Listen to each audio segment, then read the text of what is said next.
Hello everybody and good evening. Hello, very welcome to the panel discussion Activating Archives. Sorry for our delay, we had some technical problems, but we're very happy that you're still here waiting for the panel discussion. So very welcome to this evening. Hello Nathaniel, I don't know if you can see us. You will be on the screen soon, but there is our friend Nathaniel Moore here from California. You will soon see him. So the panel tonight. Hello! So here he is.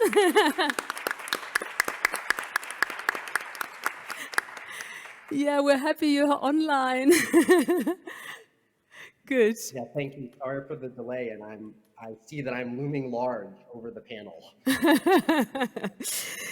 Yeah, so welcome to this panel, Activating Archives, which is a panel within which we want to discuss the politics of memory tonight and archiving by looking at the struggles to document the struggles of the Black civil rights movements in the USA and the creation of archival structures to make visible the histories of migration and the struggles of the migrants, the refugees, the resistance of the marginalized people in Germany, France, and the US. Today with me are here Sarah Clément from France, very welcome. Then next to her, Sarah is a former member of Generic, and I will be saying more to all the initiatives later, but first of all let me say who is sitting here. Then next to her, Timothy Tesch from Cologne, from the Dokumentation Center of Museum on Migration in Germany, DOMIT.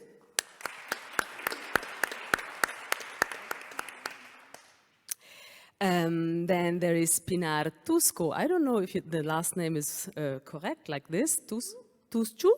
Oh, sorry, Tuscu. Who is here together with Encarnación Gutiérrez Rodriguez, and they will be presenting a great project, this great oral history project, Migrantischer Feminismus, Migrant Feminism, and I will say soon more about you. And on the screen, Nathaniel Moore from the Freedom Archives in Berkeley, California. Very welcome.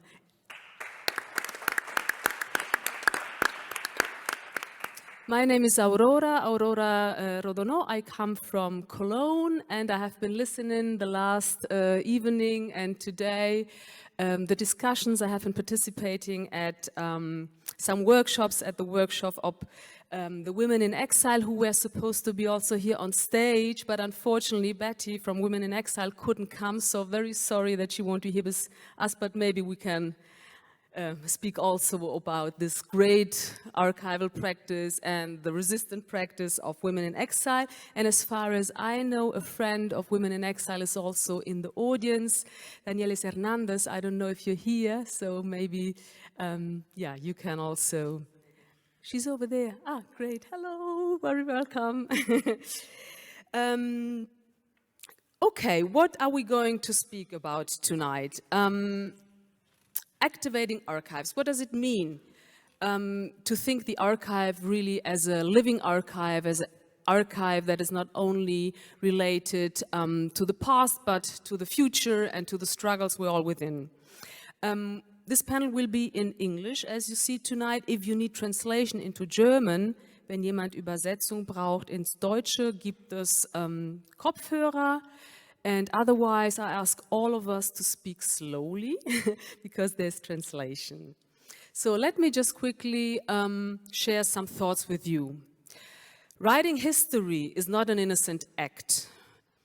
If one looks at the archive landscape in Germany, but also elsewhere in France, in the US, but everywhere, the emergence of archives is traditionally associated with the preservation of privileged testimonies, like the state archives.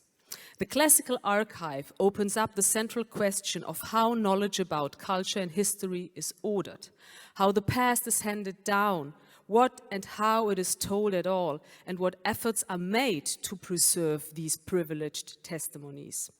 In particular, state archives and memorial sites follow the humanist notion that archives are neutral instruments, objective instruments, for working on collective memory and consequently the result of conscious efforts to secure the most significant parts of what the French philosopher and sociologist Maurice Halbwachs calls the prestige of the past. Thus, the archive of humanist is a retrospective instrument for past traces and documents that are considered worthy of remembrance and preservation. But which trace is worth remembering? And who decides on this worthiness and under which conditions? Thought from a power-critical perspective, it is clear that the invisibility of histories is a question of power. So this invisibility is not invisible because it's invisible, but because it's made invisible and there are people who are not listening and not seeing. This means that not all histories are equally incorporated into the memory stores of our societies, but that narratives are produced and their structural conditions and strategies that produce inequalities in terms of making memory visible. In her TED Talk, The Danger of the Single Story, from 2009, the Nigerian writer and feminist Chimamanda Ngozi Adichie warns against constructing singular and closed narratives about people or places, as can be seen in the example of the many victimizing, criminalizing, etc. images of the African continent: war, crisis, disease, corruption, etc. This would lock people and places into homogenizing images and produce views about the supposed other, so-called other, in the production of which these so-called others are not involved because, for example, they lack access to the production of the sites of memory, which are the archives, the museums, the academias, the media, etc. While in public discourse, the archive is mostly understood as the content of the archive, its records, its data banks, etc., in archival science, the term rather refers to the organizing structure, the infrastructures of the archive.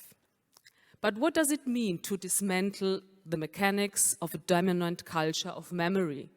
To reorganize the classical archive? What does it mean to seek out the testimonies and memories at the margins of canonized knowledge, in the bodies of so-called marginalized people and the practices of everyday life? What do democratic forms of remembering look like? What are the characteristics of living, fugitive archives, not concerned with completeness, but archives that look not at what has been, the past, but at what should have been, so our imaginary also, and what will be? How to activate the archive, maybe we can also say in a performative sense. So these are some of the questions I would like to discuss with all of you. So this panel will be primarily on the methods, on the strategies, on the infrastructures, but for sure also on the contents. And I would like to start to present all the guests more deeply, more precisely. I start with you, Sarah. Sarah Clément, on the left. As I was saying, worked for the association Générique in Paris between 2004 and 2019, where she coordinated different local and European projects.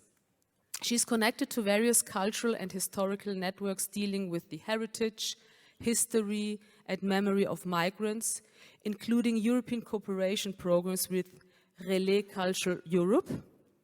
And Sarah, you studied French language and literature and specialized in French as a foreign language. And from 1999 until 2003, you have been living in Egypt and in Syria to coordinate educational programs in the French cooperation. Tonight, you brought to us two projects you are going to present and we're going to speak about, which is Générique. And Générique was a networking platform which unfortunately it is not longer online, doesn't exist, but the material is there, the knowledge is there, you are there. And it collected resources around the history of immigration in France, You did research. It started, I think, in 1987, and in the mid of the 90s, many sources were put online, sources from private and public archives, digitized sources like posters, magazines, etc., sound and audiovisual sources, and many more. And you also did many online virtual exhibitions, and we will soon see one of them. The second project is an oral history project which collects stories of refugees. And this is a co-production between 4 different countries. It's a co-production you are doing in France together with Germany, with Italy, and with the Netherlands. And this project is called Specially Unknown. So again, very welcome, dear Sarah.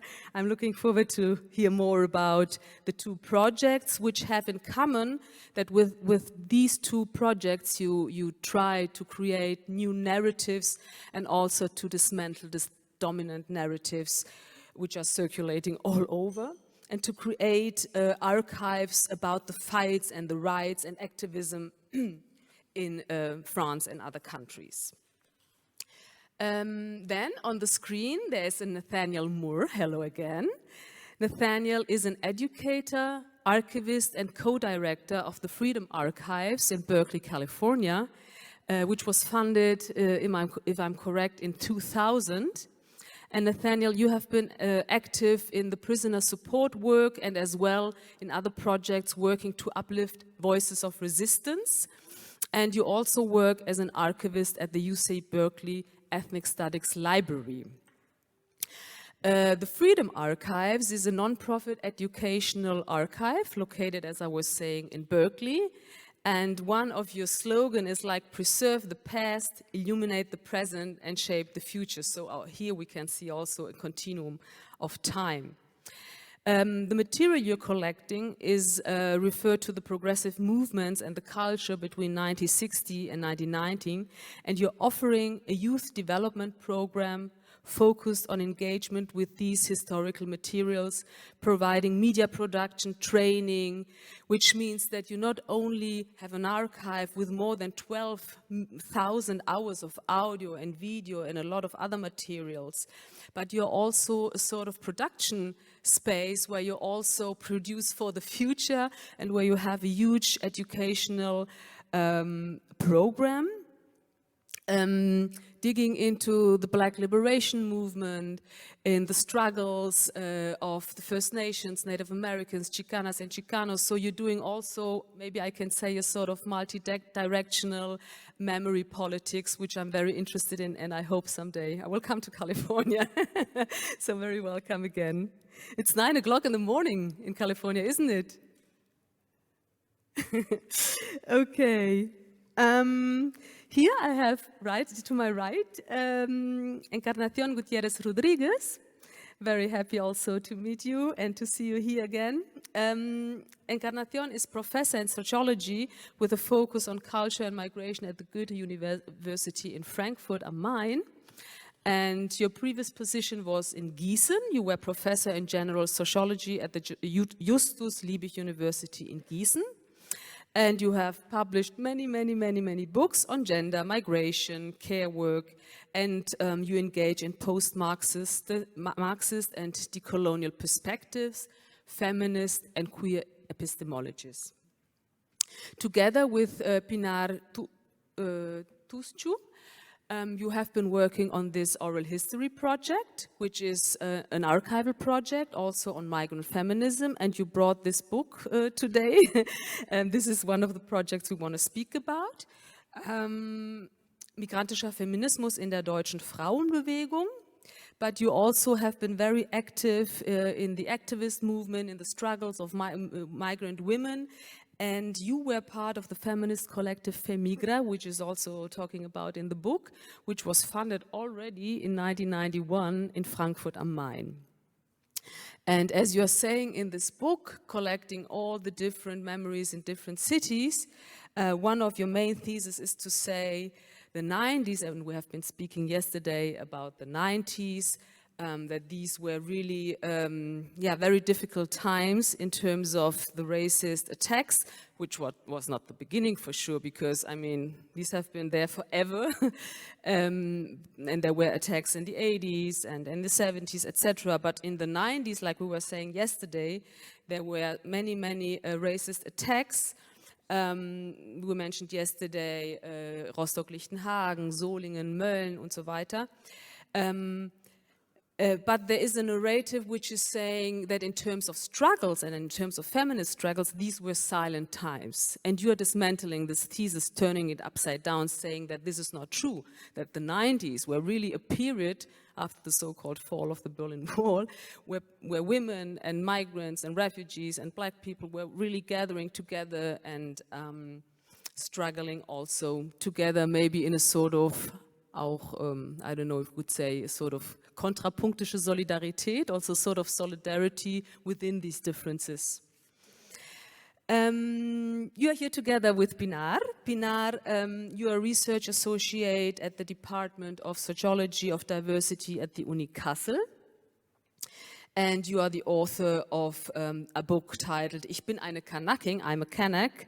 Nathaniel, Kanak is like a term which like migrant people from the second generation in Germany took over and made it like, give it a positive connotation, while it comes for sure from a colonial racistic context. But then there was this organization, Kanakatak, in the 90s, which was a collective, or which is a collective. There's some people around also here that were struggling against racism. So this notion of Kanak became a sort of self-empowerment notion. And you have written your dissertation on Lady Betray, and the book has this title, Ich bin eine Kanakin, decolonizing pop feminism. So you're also very much into digital feminism, so maybe you can help us a little bit also in thinking about, I don't know, issues of digitization, of open access, and how this living archive, which is democratic, could look like. Between 2018 and 2020, you both have been working on this project, which initially started in 2015, this idea. You are co-founder and the second spokesperson of the Fachgruppe, is das FG Fachgesellschaft, like the Society Dekolonial e.V., Decolonial, which is an association for anti-racist and decolonial thoughts and practice, maybe also thought and practice thought together. And you're a member of a BIPOC collective in Kassel, which doesn't have a name, but which is a collective. The very different people come together, black people, people of color, migrant people, etc. And then there is Timothy Tesch from Cologne. We know each other for a longer time. Timothy, you migrated from Canada to Germany at the age of 16. You were telling me in your biography that you're a soldier's kid. And after working for several years as a marketing employee, so coming from a different field, as an employee on diversity, you completed then your Abitur, your second educational path, like we say in Germany, zweiter Bildungsweg, and then you studied gender and diversity studies at the Rhein-Waal University and then also in Cologne, and you wrote your final thesis on what is really queer experiences of violence, habitus, adaptations of LGBTQI+ people in Germany with refugee biographies. Now for many years you have been working at the DOMIT, Dokumentationszentrum und Museum über die Migration in Deutschland, Documentation Center and Museum of Migration from Turkey. Is one of the first experience where migrants coming from Turkey, intellectuals coming here after the military coup in 1980, like Aytaç Erdilmaz and others, came to Germany and funded already in the 90s an archive, which is now like the biggest archive, collecting more than 150,000 objects, documents, etc., all coming from the migrant communities. In the beginning, it was related to the Turkish, to the communities coming from Turkey, because they were not only Turkish people, they were Kurdish people, Armenian people, and this is also one of the histories that are always made invisible. And then in 2005, there was this youth project we have been speaking about yesterday, Projekt Migration.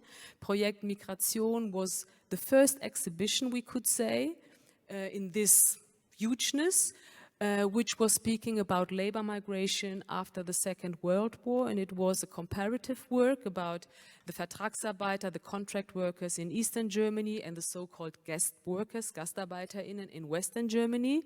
And then in 2005, there was a huge exhibition in Cologne. And I have to say, I was involved in that project. I was at that period doing the research on the Italian migration in Germany. So I have been working also on this topic for 20 years now. And now DOMIT is ready to become a museum, which has also been a struggle now for 30 years. Because I remember Aytaç Erilmaz and the others like writing and claiming for this migration museum. And in 2027, it's planned to open the first so-called migration museum in Germany, das Haus der Einwanderungsgesellschaft. Haus der Einwanderungsgesellschaft, how would you say in English? House of the Immigration Society? It's still a working title. Yeah, it doesn't sound very cool. If I can say, so maybe you can think about the title. So, okay, very welcome to everybody, and yeah, Women in Exile, we are with you. Women in Exile is a collective of refugee women who are doing a fabulous work, and Women in Exile exists now for 20 years, and now Women in Exile are planning also to build up an archive, and today, Danieles, I had the pleasure to be at your workshop, and we learned a lot about what an archive could be, which doesn't follow the classical categories, the classical narrations, and that the first step is to put at the center of this archive the conversations around it, the context of it, and to really listen to the so-called others, the marginalized people, and to put this at the center, and not only to collect, let's say, for the storage, but really to build up an archive that is living and through which we can imagine another future which is better and which is, less racist, let's say. So, with this said, I would like to start you to speak more deeply about your projects. And Sarah, could you please start to speak a little bit about Générique and to tell us, and about Specially Unknown, what is your definition of archive and what have you been trying with these two projects in specific? So what makes it specific and what were your methods? Okay, thank you, Aurora. Good evening, everybody, and thank you for the invitation and organization of this beautiful assembly. I will begin with the context of the creation of Générique, because it was in 1987. It was Maghrebian activists who were involved from the 70s in the fights for rights for foreign people, for migrants, in the housing, in the different work, and they create a newspaper specialized on migration subjects also, and participate and very active in the Marche pour l'égalité contre le racisme in 1983 in Paris, was like first step for something, but it's another story after. And once they realized that there wasn't any institutions or research center working specially on this subject with archives and so on, they decided to create this association. So it's a non-profit organization, and from the beginning, they decided to make cooperation with national archives, because the objective was to say if the archives of migrants doesn't belong to the national heritage and the national public centers, it doesn't exist. It will always stay in the background or in the corridors, you know, as you can imagine in this kind of place, very active but not very known. So it was like inventory during 10 years of people who were who went in a different part of France, in all the archive centers, just to make a guide of sources. And so it was put online, all the sources. If you research some subjects, you can know that there is in the north, in the south, and everywhere you can find all this information. So it was published also, this guide. And in the same way, they organize also collecting private archives.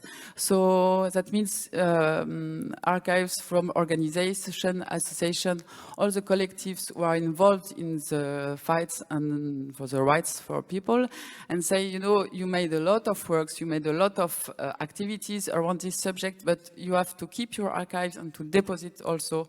And so Generic was a kind of mediation, a mediator between institutions and activists.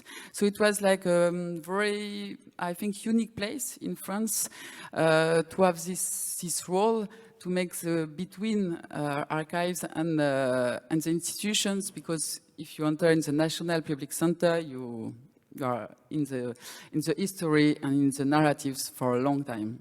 After the people have to know that, of course, but it was the first step. So we help and work with, I think, maybe 30 organizations to deposit the archives. And with this work and all these activities around archives, it was also a big, what was important was also to participate and to ask to the government if we can create a museum of migration, of national history of migration. So it was a role also of Generic, belongs to this whole partnership to say we need and we want to create a museum. So now it's created from an opening from 2007, I think.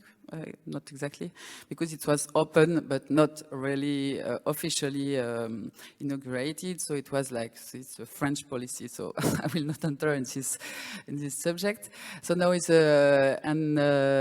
it was also an action of the association to create this museum. And so it was a lot of collecting and preserving and saving archives, but the role also and the project was also to create testimonies and interviews. So it was also in partnership with the National Archives in France to make 30 interviews, deposit in the National Archives, you know, with a very scientific method, with also people who were participate to these fights before, to say that to choose the person we want to interview. So it was like 1 or 2 years project, with a very methodologic, with researcher and with a lot of different people, around 10 people who follow all these projects. And so it's also to give the voice and to give space to the people who are always in the shadow, you know, working a lot for human rights and for a lot of things, doesn't want to be on stage, but just to fight and to be active for human rights. And in the same, quite in the same idea, Aurora speak about the Specially Unknown project. So it was a project led by Netherlands and in Amsterdam, and they begin with a national project to make like 40, no, not 40 in Netherlands, it was like 200, I think, testimonies. But the method was to have like a person belong to a community, like a Syrian guy or woman, and ask him to make the testimonies. So it was how to involve the people in production of archives. And the third step was with the archives, make artistic productions. And so it was a success in Netherlands, so they decided to develop it in the European level. So now I think there is like 500 testimonies coming also from France, from Italy, from Germany. And so it's also a way to valorize and to publish and to make public this kind of archives because they're organized like exhibition in the space, in the public space, in library, in a lot of different work. And we did also like performance between video from a Syrian artist and a dance performer from Chad, Taike Ahmed, who made also like dance in the refugee camp in Chad and the country around. So it crossed a lot of different things, and I think it's the way also to valorize and to share the archives, because it's always, as we said, it's a first step to collect, but after it's to share with everybody and not only with persons are concerned for these archives. And the last things and last point I will share with you, it's the exhibition. So maybe we can put just, yes, this one. Thank you. We made like some virtual exhibition, and this is the only project we are still online because January closed in 2018. I will not enter in details, but it's lack of funds. It's also political problem and also like transmission subjects, but because we choose to go on the Google Art Institute, I don't love Google at all, but I can show you now this exhibition. And we make partnership with Domit and some other partner in Germany to have like history between France and Germany and to make comparison about the history, social and labor history between the 60s until the 80s.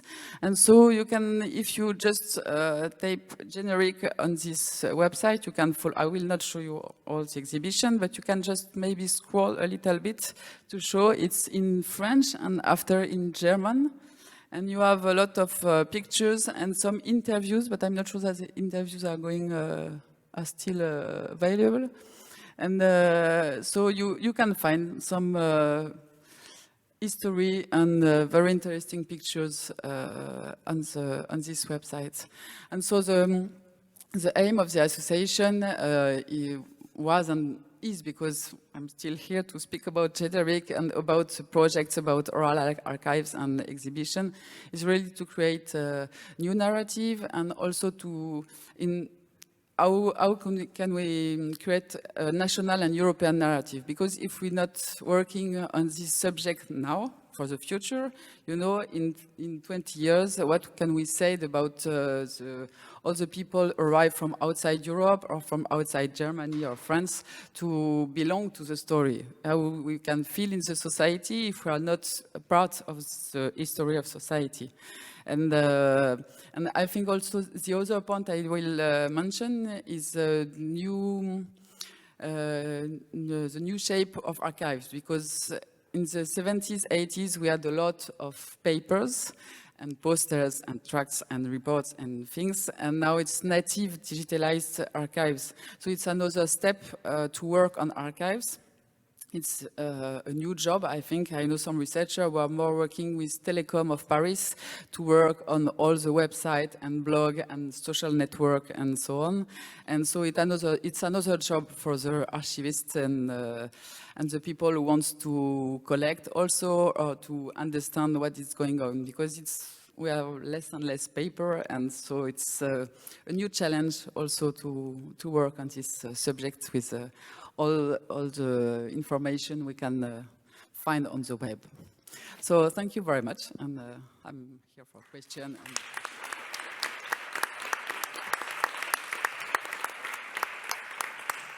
Thank you, Sarah. And you're speaking about new narratives. So what is the old narrative? And what is the official narrative in France? And how, for example, is the colonial history of France integrated in the new narrative? Like there's the so-called independence of Algeria this year, 1962. So how is this very violent colonial history also from France integrated in the new narrative or in the old one? What is the official one and what is the alternative one? Could you a little bit elaborate? It's a huge thesis, or many theses, I think. And I will just, speaking from my point of view, and I'm not academic, I'm not making research, but I think that it's going better from maybe 10 or 20 years. You know, it's always take a long time to speak about the difficulties of a nation, about things, and about events or war and different problems in society. And I will just say what a friend from Algeria told me last month, because I told him, oh, there is a lot of documentary about the independence of Algeria and a lot of very interesting subject, and with all voices, not only with French national and political perspective. We heard a lot of different people from France and Algeria, and they were not presented as Algerian or French. There was just people say on the documentary, and he told me, yes, it's nice, but you know, if we don't speak about the colonization, how can we speak about decolonization? You know, if we don't understand what's happening in 1830 and before, how can we understand and can we be agree with anything? It's not be agree or not, but you know, you need the context and the longer history to speak about it. So, and I think it's a good example about what he told me, because it's quite, I think in France there is difficulties to speak about the colonial past. Even there is a lot of post-colonial studies, but I think the most colonial studies are more important in other countries working about France than in France working about our own history. And there is maybe new narratives with artists who are more free to speak and to develop, and working about with emotions also, and archives sometimes, and so on. But it's I think we have a long way still.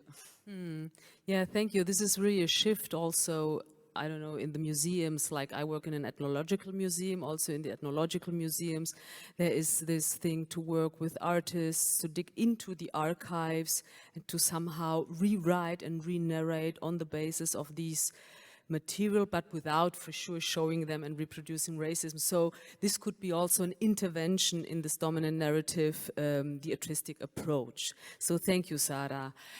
Nathaniel, I would like to come to you. Sarah was just saying that her archives or her projects are somehow in between activism, but also working with the government, taking governmental money. You have chosen a totally different approach, because you're totally independent.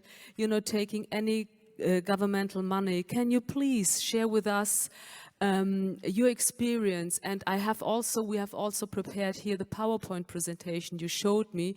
So we are going to try now technically to share this, and then maybe, you can elaborate on your archival practice and your methodologies, your policy, your politics of memory. So bitte die PowerPoint-Präsentation, wenn das geht. Thank you. Nathaniel, can you see the PowerPoint? Thanks for having me, and I can see the bottom of it, which is fine. I can. This gives me enough that I can narrate through it. Okay, you can just say, please go ahead, and then we will show the next slide. Thank you. Okay, great. And this is, for me, far preferred to just seeing myself hugely on the screen. So I want to say thank you firstly to you for facilitating the panel, to my fellow panelists. Thanks for all the tech folks who are doing the support. It's really an honor to be invited to participate in this conference, especially from so far away. So I just want to say thank you, and just appreciate everyone's patience with getting me ready to go. So the freedom, next slide, please. And one more, please. Thank you. So to take on a lot, but try to do it in a thoughtful and concise way, and speaking to the question about us being an independent archive. So the Freedom Archives, although it's only 20 years old, really the foundation was really in the 60s and 70s, where a number of, at that time, young folks who were doing progressive radio work in the San Francisco Bay Area. And that progressive radio work included documenting all the different movements at the time that were flourishing in the United States. So the anti-war movement in opposition to the Vietnam War, Black liberation, the Chicano movement, the Native American movement, women's liberation, and solidarity with African decolonization, the Cuban Revolution, all the different movements that one can think of. These folks were doing radio programs to document the history and culture of that moment. And while they did get them on the radio stations did not feel that they were worth saving. They didn't see the larger historical value. And the founders, they didn't know what would become of it, but they did see the value of the work they were doing. So they actually saved all their audio tapes. And so fast forward to about the year 2000, these folks came back together, and the original iteration of the Freedom Archives was these audio tapes that they had hung on to. Now, 20 years later, we've got all kinds of stuff, and I'll talk a little bit about that, but that was kind of the original iteration. So on the screen, you'll see a picture of the founders that are still with us. Unfortunately, some have passed away. And of course, as a collective project, there are people that played a vital role that of course are not pictured and will not be named in this presentation, but the Freedom Archives truly is a movement space, and so there are all kinds of people and perspectives that contribute, named or unnamed. One of the reasons why, to speak to your question, Aurora, we really want to see ourselves as independent and not government funded is I'm sure that most people in the audience have some idea about the United States empire and imperialism and the truly destructive and horrendous role that we've played in having the world be the way that it is, just to leave it at that. And so because our politics are grounded in a lot of the work that was happening in the 1960s and 70s, where these original set of tapes was produced, our values are anti-imperialist, decolonial, and actually really focuses on empowering subjugated history that would challenge the official narrative of not necessarily the United States government per se, but any imperial forces where empire is the ultimate goal. And so we're really at a not a challenging point, but it's an interesting place to occupy, because if you take money from these imperial powers, are you really actually independent and able to create a different narrative that actually upholds the resistance that's been happening against them? And so in order to do our work in the fullest and most thoughtful way, we really have to be reliant upon our own community to fund us and support us, not these larger structures where at one moment they may be supportive, and then as politics or as regimes or as funding cycles change, you may lose all your support. Next slide, please.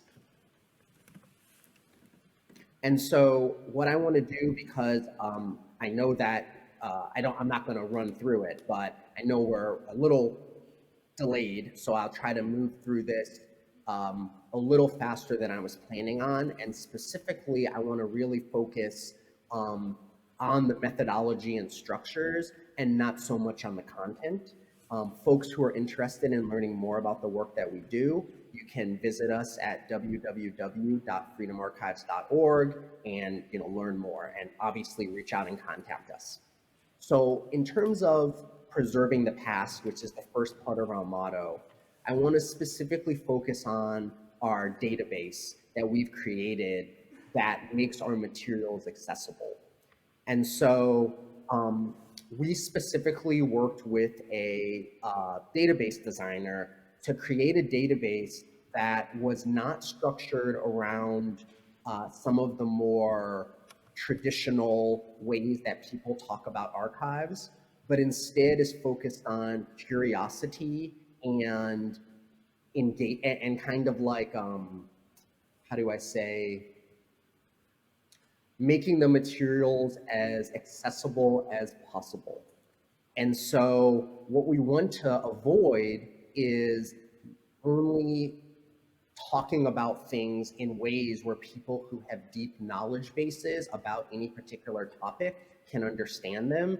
Instead, we wanted to create an access point where if a young person who didn't even necessarily know what they were looking for would engage our materials, would they also have an informative experience? And so it was kind of that question or that value that drove us to create the database in the way that we did.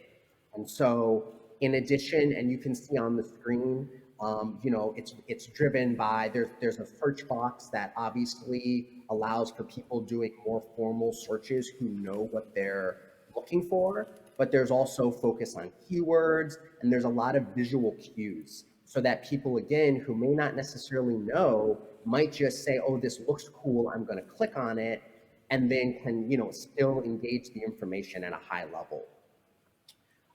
Another piece of that is we didn't want to use historical, or we didn't want to use archival language that's kind of traditional that people who don't know about archives wouldn't necessarily recognize. So we catalog our material using our own standards, often which might overlap with some of the more traditional archival languages. But again, our goal is not just to reproduce the structures and narratives that already exist, because we know the harm that those play and the way that they exclude people. So instead, we wanted to create our own language that is much more inclusive and you know, just allows for people to engage the materials without having a lot of prerequisite knowledge about archives or, again, like what they're looking at. The other thing that we wanted to do around our database is we archive each item individually. And so that means that every single item has metadata and information assigned to it on an individual basis. And so that way we're really trying to, we don't want any materials to be obscured. And we also want to encourage people to be able to learn as much as they can about any given item without having to visit.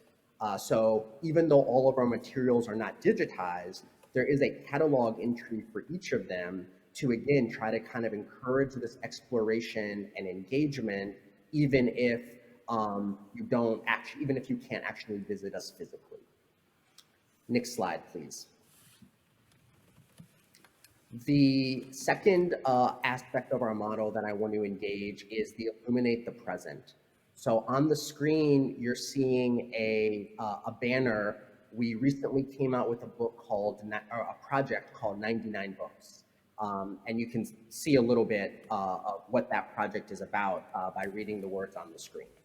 And one of the reasons why we wanted to focus on George Jackson and commemorating his assassination and the 99 books that were in his prison cell at the time of his assassination was not to come out with a definitive narrative about him or that event or anything, in fact.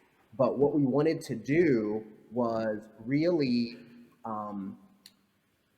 create space for people to see the continuity between prison work and prisoner solidarity work that's going on today and things that were happening in the more traditionally known prisoner movement of the 1970s. And this is an example of the projects we engage in. And so part of our task in terms of illuminating the present is not just to preserve historical materials and to, whether or not we have a database or not, to make them accessible. Part of it is to really use the knowledge that they're teaching us and draw that into the present day to help us better inform how we organize, how we engage the world, how we teach, how we learn. And so the projects that we engage in, we really try to be intentional. And I'm going to give you a couple examples, and I'll relate them to 99 books, but this actually relates to all the projects we do, which can be as expansive as full-length documentaries or as small as interactive curriculums that teachers can use in their classrooms. So the first thing that we always want to do in terms of our value and structure is center the voices of the people who were involved and not necessarily talking heads. And so in our 99 books project, we really want to focus on people who knew George Jackson or who worked with him, because their perspectives are obviously going to be more, of course, more interesting, but beyond more interesting, more historically grounded and accurate than, say, people who just have read his work and have, written about it. The other thing we really want to focus on is the continuity of history. So we are making history every day, and by bringing these things into the present, and again, by trying to empower young people to engage them, it really opens up doors as young people see themselves as determinants of their own future and not just a static participant in all the things that are happening around them. And the final thing I'll say is we always want to focus on education, and specifically, how can we use the archival materials that we hold to help to educate folks and make things clearer than they are. One of the tactics that imperial forces use to detach us from our history is often to try to either completely destroy it or to try to make it seem like it's complex or unaccessible.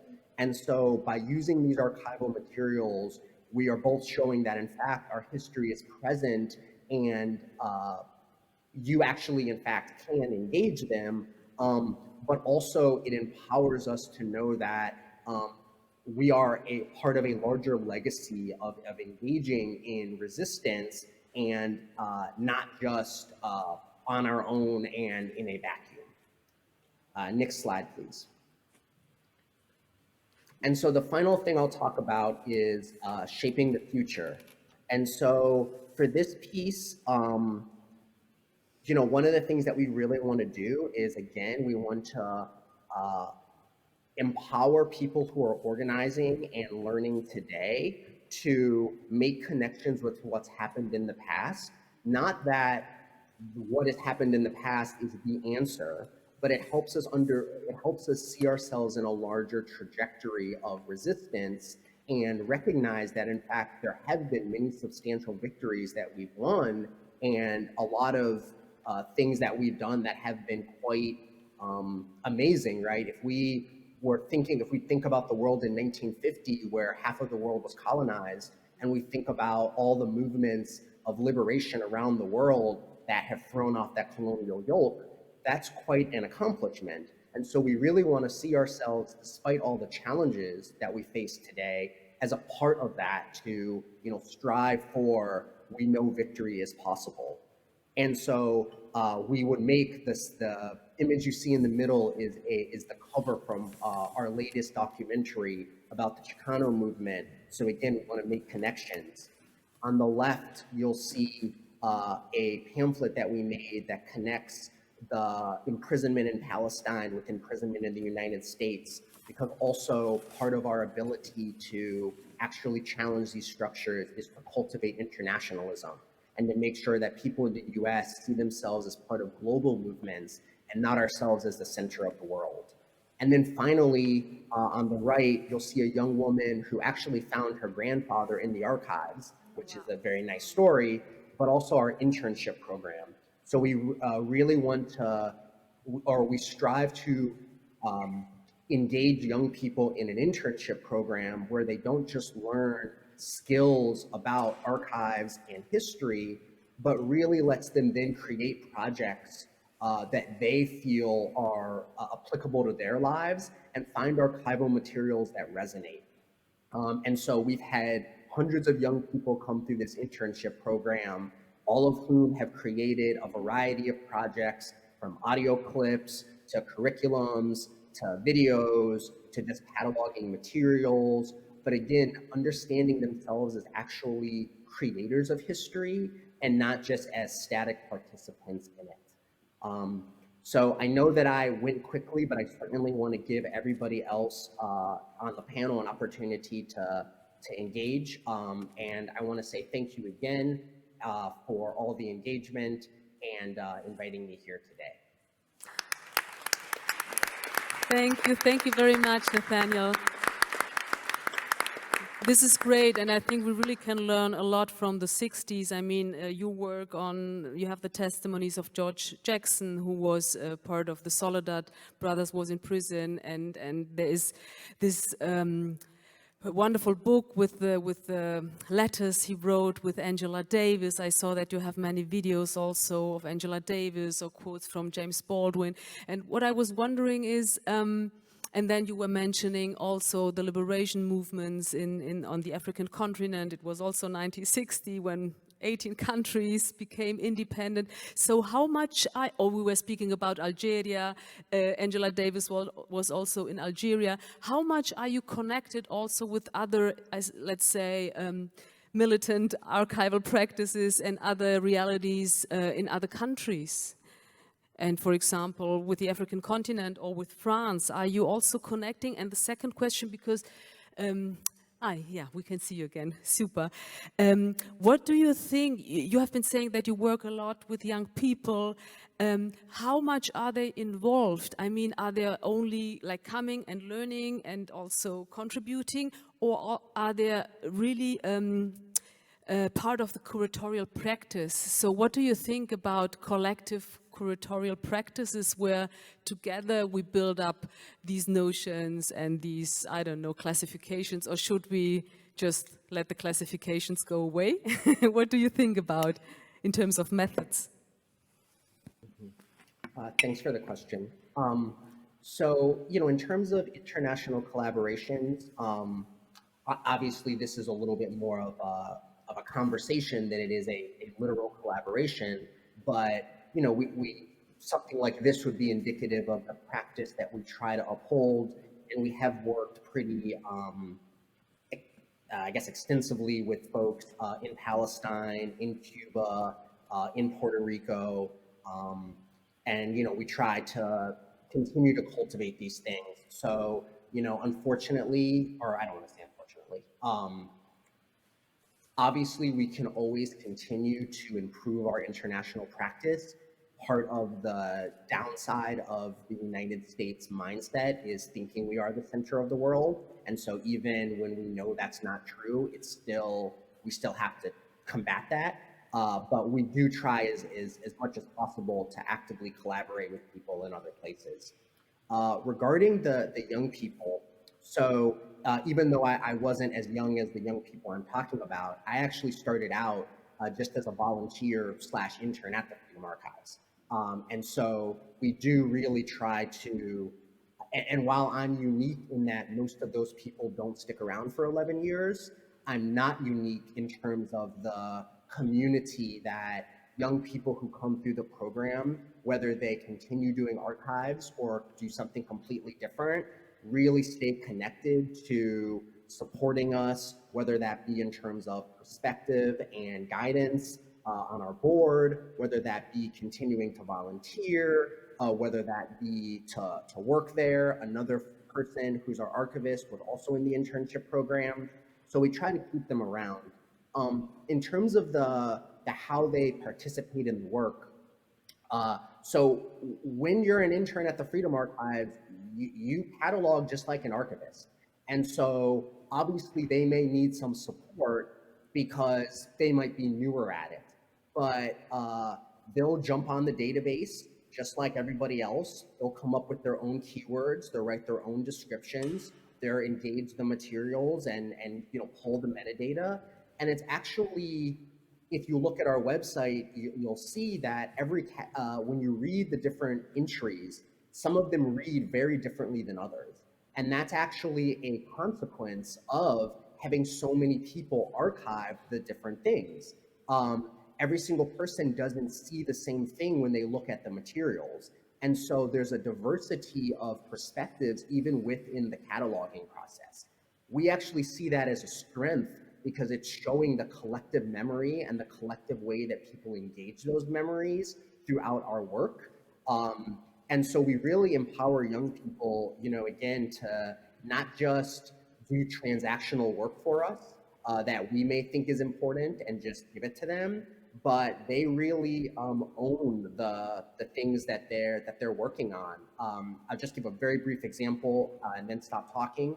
We've got a record called the Vinyl Project. The Vinyl Project is like 90 different audio clips from different movement speakers and cultural workers.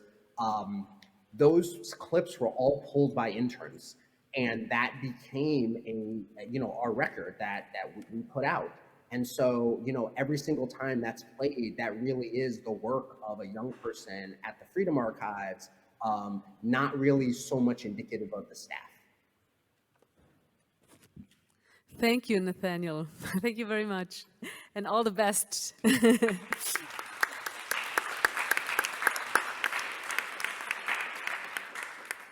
Pinar and Encarnacion, you have been working for a few years on this fabulous oral history project. And in the beginning of the book, you mentioned some methods, speaking about rememory, about the notion of sentir pensar, about the oral history method. Could you please elaborate a little bit on your work? With whom have you been working? And is there a feminist archival practice, and what would that be? Please take the microphone. Sorry. Thank you also for inviting us. Thank you for giving us the space to talk about our book, and also thank you to the panelists for being here and having the exchange. I've been actually thinking about archive as such. I encountered in 2004, when I was in Goldsmiths, this term archive. And Derrida was very popular then, archive fever. And since then, I'm actually thinking, what is actually archive about? And so I check it in the etymology, and argen means government in Greek, and argeia is public records. And it's actually a term that appears in the 17th century, and archive means place where records are kept. And it became popular in the 19th century, so part of European modernity. I wouldn't see our book as part of creating archives, though I have now 2 PhDs that I'm supervising, working on archives and working on women of color movement as archive and so on. And I'm a bit puzzled by it. Why? I mean, because maybe my interest is lies in memory and in practice and in resistance. And of course, we do have in history people like Anne-Laure Stoller looking at archives, or Saidiya Hartman looking at archives and making us aware that archives are official documents and how to read them, how to work against the grain in order to understand the people's voices, but also the people's feelings. And this is also sentir pensar. So in a way, I think that what make me also go with Pinar in this project, when you were insisting, let's do it, is actually a political aim of intervention. And I think we need to think about archives as something that kind of freezes us. You know, we are alive here. Of course, we do have living archives. Mbembe works on living archives. And of course, the attempt of thinking resistance or the Black Mediterranean is living archives. But I'm still not happy with the term archives, I need to say. And I prefer to talk about activism and memory in the sense of Benjamin's Eingedenken, which means a jetzt, the German yes, which means now. And why I actually love our project and love this kind of work is because I think the knowledge, and this is part of my interest in epistemology, my interest in understanding knowledge as communal, as practice, as something that we do all together and not individually. And to understand that when we are looking at records, we are looking also at political negotiations, and we're looking also at funding, we're looking at interest. We didn't get any funding for our project, not because we didn't apply for it, we did, but we weren't sexy enough, I think. And so we are sexy, of course, that's true. But I think that raises for me a lot of questions. Why are we talking now about archives, and why are we not talking about activism on the level? I mean, and I do appreciate Nathaniel's work and also Sarah's work and what you're doing. It's great.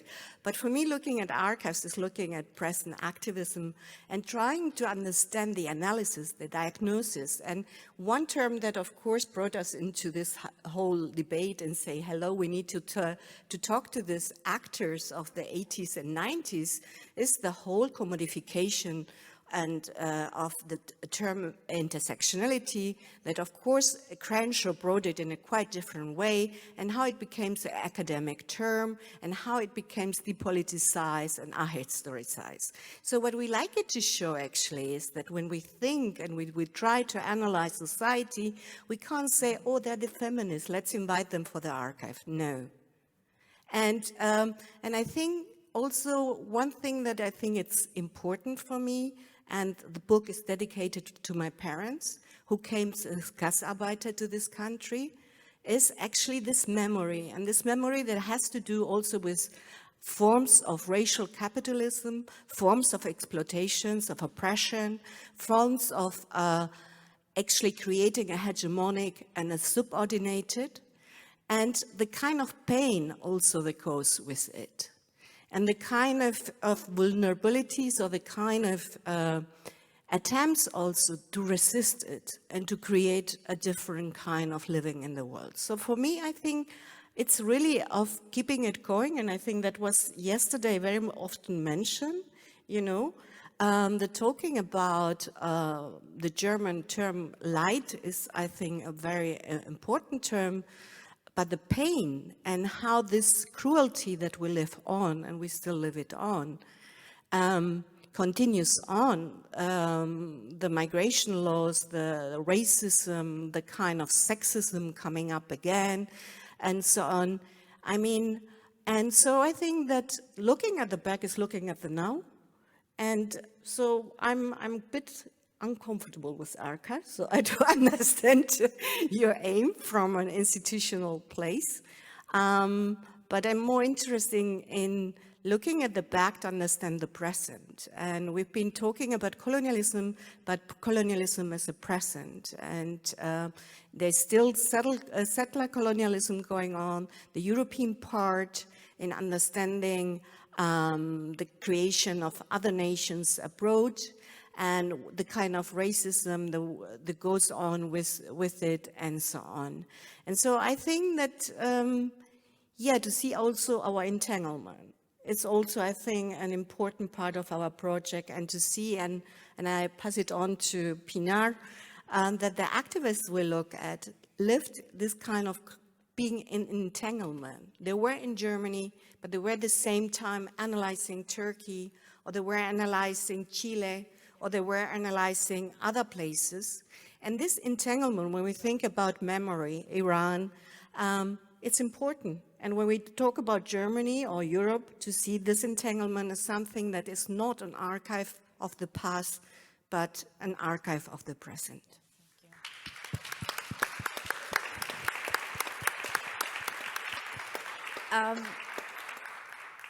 I mean, I could just like agree what Encarna said right now, but I think what is a little bit now coming, what you were kind of like expressing, that these fetishization of archive right, as a term, because this happens so much, and then we're all about talking about this archive. This is like, you know, it becomes a very empty concept.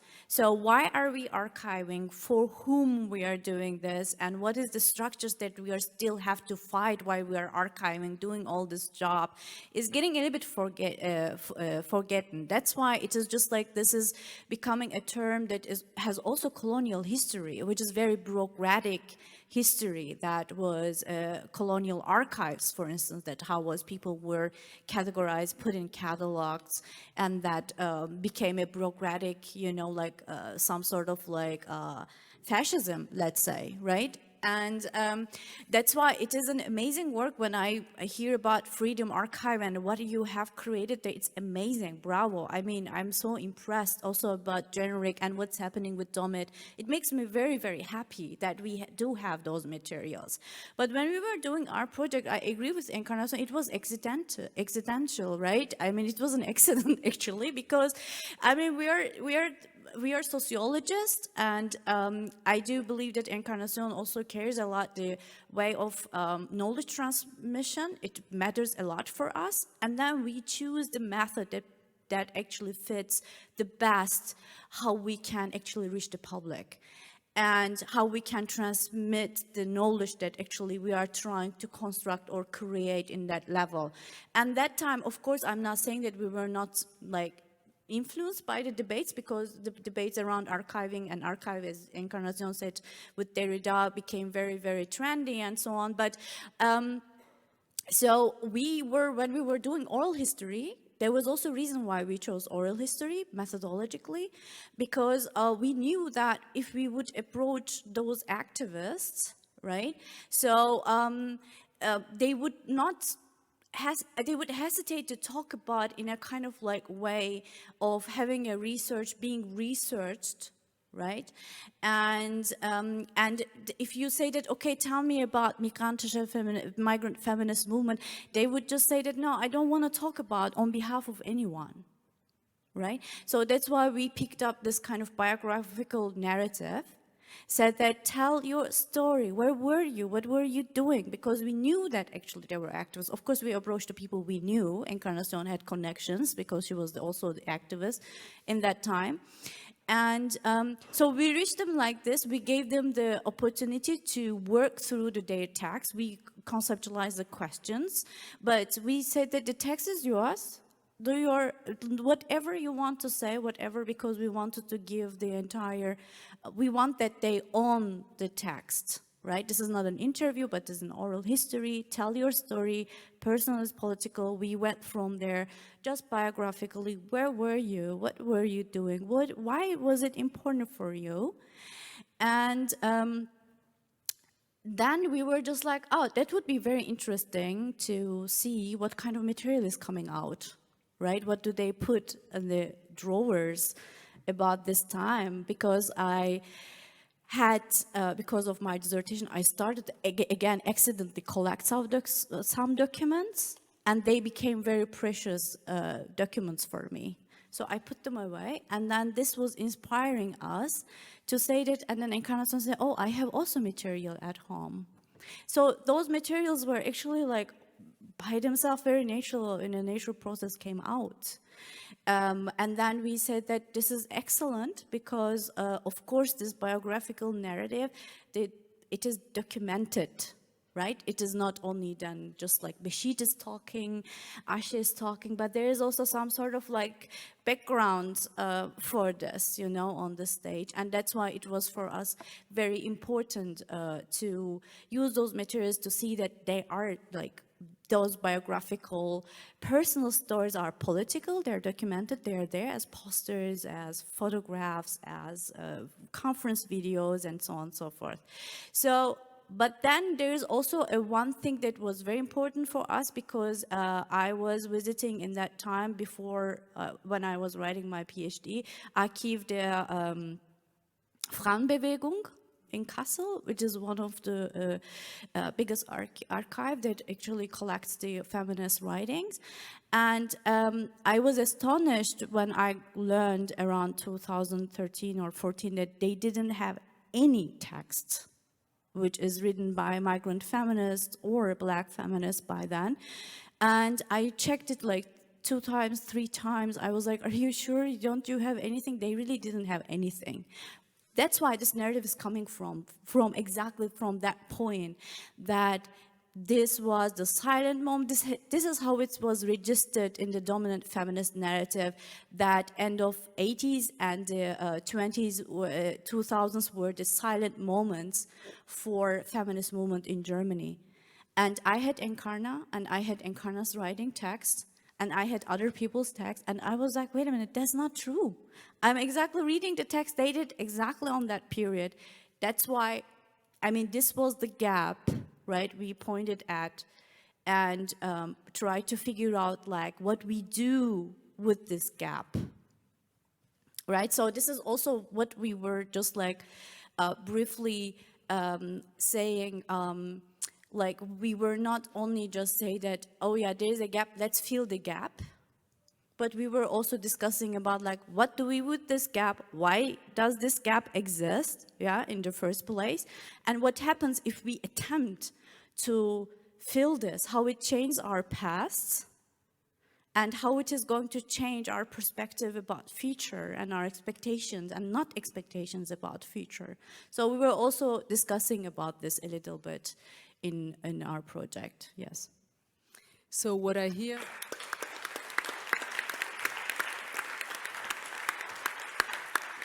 Thank you very much. So what I hear is that it's a lot about who speaks and who writes and who rewrites, about what and with whom, and also about the relations. So it's not the document itself, it's not only about the content, like Nathaniel was saying, but it's the methodology. And we were speaking today, Danielle is in the workshop of Women in Exile, also about the emotions that are coming when we change our methodologies. And you were speaking also about emotions, and I was wondering, I mean, you were speaking also about colonial trauma, so how can we build up a sort of infrastructure also of care that takes care of these emotions that are coming with these different approaches of self-narration, of self-representation, and of digging in a deep sense into the family archives, into the history of the oppressed. So do you have any ideas, and does it have anything to do, I don't know, with a feminist practice, or is that too much cliche to say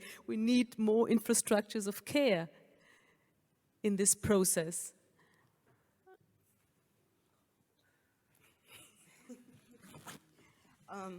Sorry. I think, yeah, I would say that, of course, if we think about a kind of a caring common and the kind of sharing of moments of sadness, but also of joy within it, I think that's something that happened in this process of encountering comrades, thinking about those time, meeting again to celebrate the book, and in different events.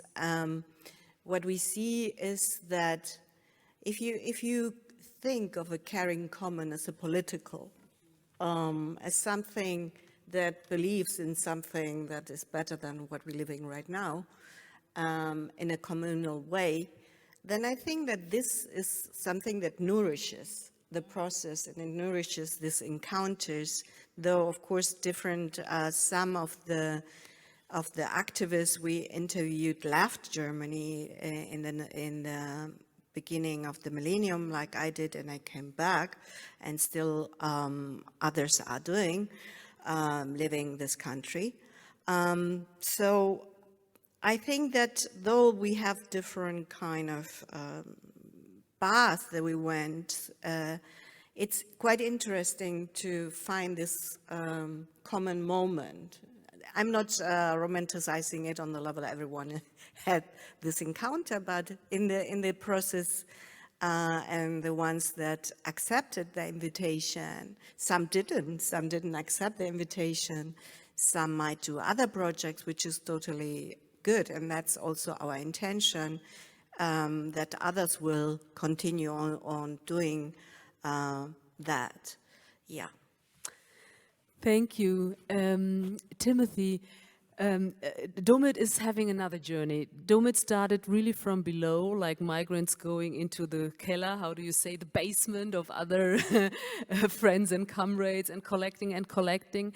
And now it has a process of institutionalization. Could you please tell us what exactly is, let's say, the politics of collecting and of building up an archiving being museum of Domit, and what maybe are also the dangers of institutionalization? So what I mean is, how can you ensure that the knowledge which is produced on the street and now is being institutionalized with categories and everything is going back to the communities? So how to do that in this process of institutionalization?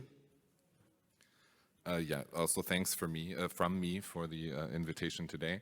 That's also a big question. I think when we go back, and you already touched base on how Domit was founded and created and how everything started. So a group of people from Turkey who arrive in Germany in a very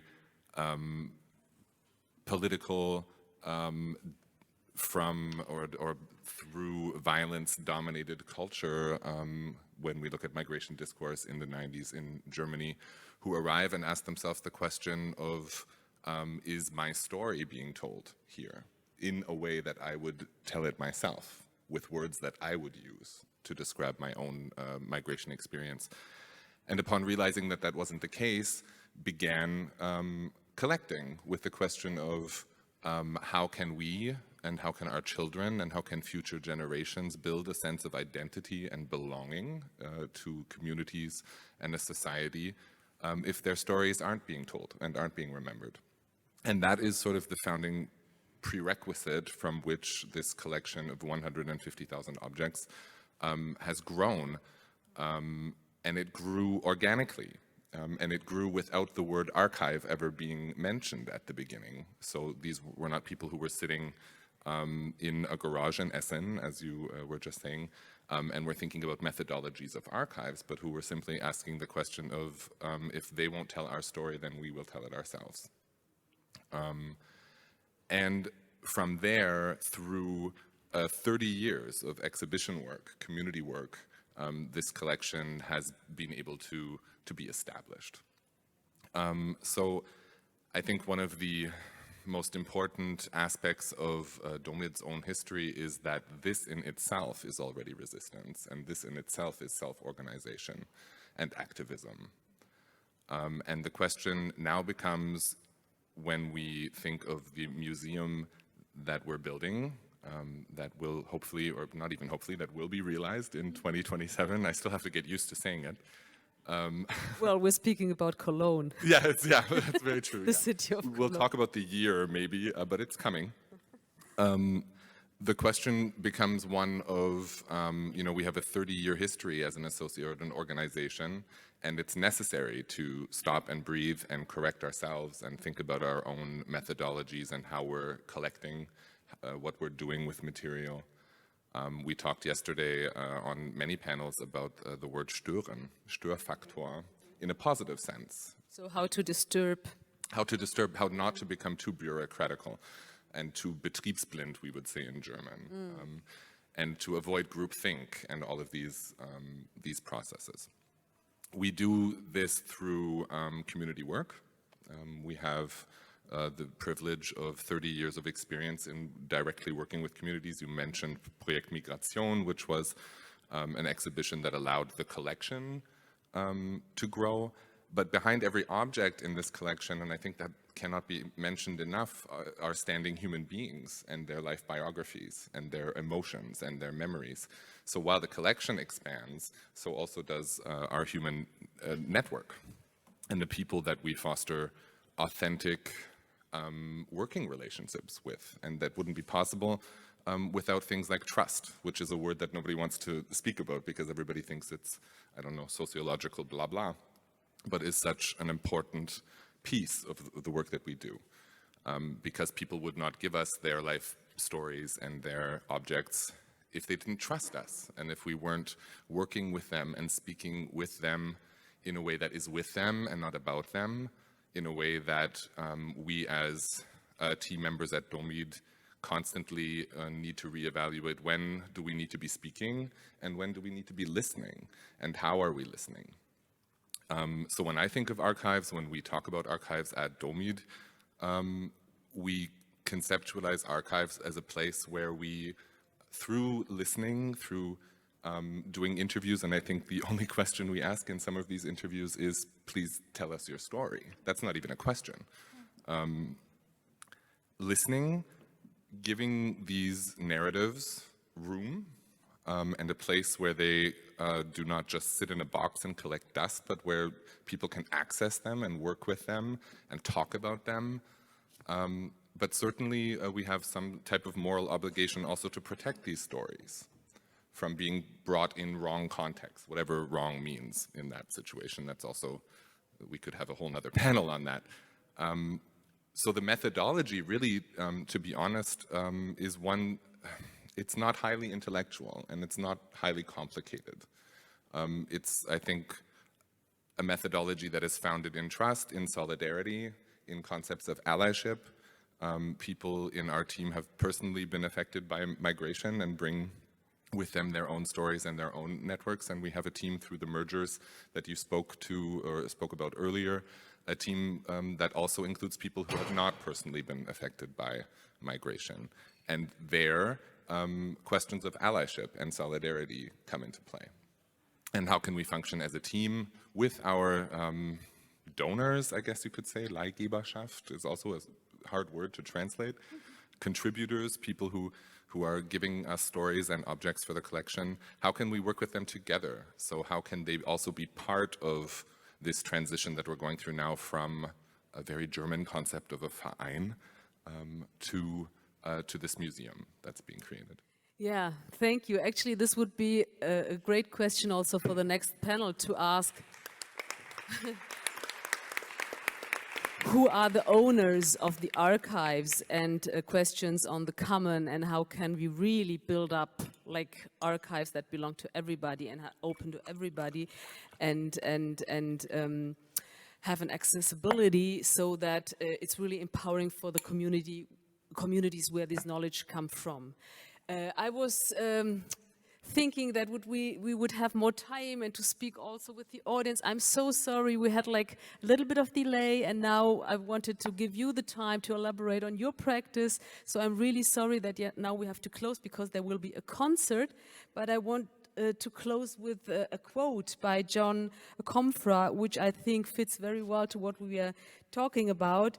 And it says, archival is not about finding the past or somebody else's past, but instead the beginnings of the self or the beginnings of one's own claim on the past.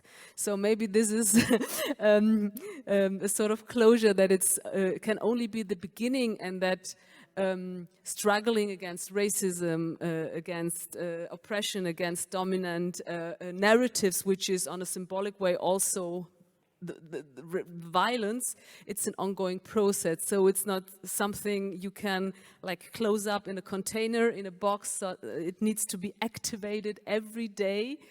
And so I thank you very much for sharing your experience. Thank you, Nathaniel, to California. We hope to come. Hope to come someday. Thank you, Pinar. Thank you, Encarnacion. Thank you, Timothy, Sarah. Thank you, dear audience.